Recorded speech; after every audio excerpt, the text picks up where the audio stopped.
ক্লিনিকে আসা অনেক রোগী জিজ্ঞাসা করেন, ডাক্তারবাবু আমি তো সকালবেলা একটা থাইরয়েডের ওষুধ খাই, তো সেটা কি খাবো?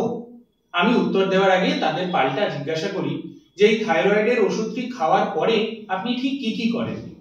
কেন জিজ্ঞাসা করি? উত্তরগুলো শুনুন। কেউ কেউ বলে এই থাইরয়েডের ওষুধ খাওয়ার পরেই আর একটা গ্যাসের বড়ি খাই, যেটা আমি নিয়মিত খাই। কেউ কেউ বলেন এটা খাওয়ার পরে একটা গ্রিন টি খাই। কেউ কেউ বলেন এটা খাওয়ার পরে আমি একটু টিফিন করে কাজে বেরিয়ে যাই। এই প্রত্যেকটি উত্তরই কিন্তু জাস্টিফাই করে যে আমাদের মধ্যে যারা যারা সকালবেলা খালি পেটে থাইরয়েডের ওষুধ খান তারা অনেকেই নিয়ম মেনে খান না এবং সেই জন্য ঠিকঠাক ফলাফল পান না। দেখুন, থাইরয়েডের সমস্যা অনেক রকম রয়েছে, কিন্তু সকালে যাদের বড়ি খেতে হয় তারা মূলত হাইপোথাইরয়েডিজমে ভুগছেন, অর্থাৎ তাদের শরীরে থাইরয়েড হরমোনটি প্রয়োজনের তুলনায় কম সিক্রেশন বা ক্ষরণ হয়।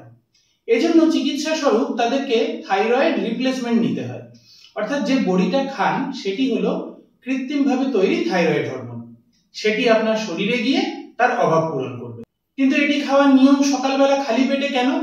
কেননা দেখা গেছে যে গ্যাস্ট্রিক মিডিয়ামে এটির অ্যাবজর্পশন বা শোষণ সবচেয়ে ভালো হয়। অর্থাৎ একদম সকালবেলায় খালি পেটে যখন আপনার পাকস্থলীটি গ্যাস্ট্রিক জুস বা পাকস্থলীর রস দ্বারা পরিপূর্ণ থাকে, সেখানে একটা ভালো অ্যাসিডিক কন্ডিশন থাকে, সেই সময় কিন্তু থাইরয়েডের ওষুধটা খুব ভালো শোষিত হয় এবং ভালো কাজ করে শরীরে গিয়ে। কিন্তু আপনি যদি এর সাথে সাথে একটা ওই অ্যাসিডের বা গ্যাসের বড়ি খেয়ে নেন, বেসিক্যালি যেগুলো প্যান্টোপ্রাজল গ্রুপের ওষুধ, তা ওই অ্যাসিডিক মিডিয়ামটাকে নষ্ট করবে।